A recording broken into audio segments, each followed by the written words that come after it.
Hi guys! At yun na nga, birthday ng twinkle nyong bukas, si Ada at si Abby.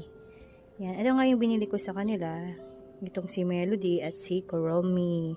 Ang size nito ay 110 cm from pang 2 to 3 years old. Yan. Ready na nga sila. Mga malaking size na yung binili ko kasi ang bibilis nilang lumaki. Yan. Yan, meron silang socks dito. Kuromi din and Melody. Binili ko nga yan sa TikTok shop. Marami yan. Nasa 12 pieces yung mga ganyan. Ang kikit nga eh. Nakasampay lang yung iba.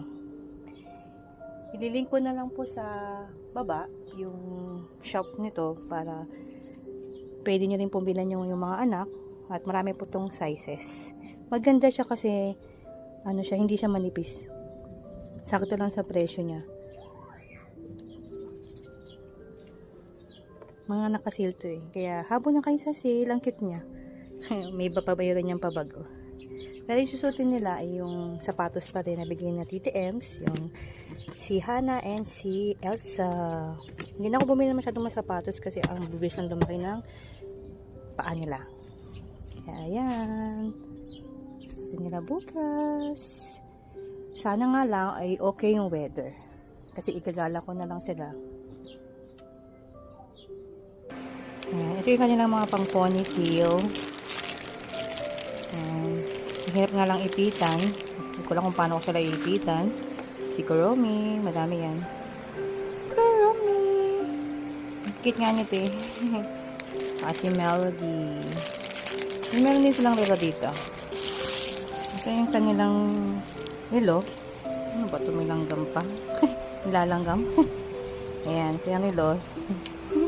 Ang cute kasi umiilaw yan. Oh, umiilaw yan. Pinasuot ko nga sa kanila kahapon kaso ayaw nila. Masasanay din yan. Ang cute, diba? Yan, tulog pa nga yun. Tulog pa nga sila. Ayan o. Pati yung bed niya, Kuromi din. Yung Melody nito na dun pa sa taas eh. Oh. Tulog pa nga sila. Napagod silang mag-school. Click, click, click, click, click. Bye-bye.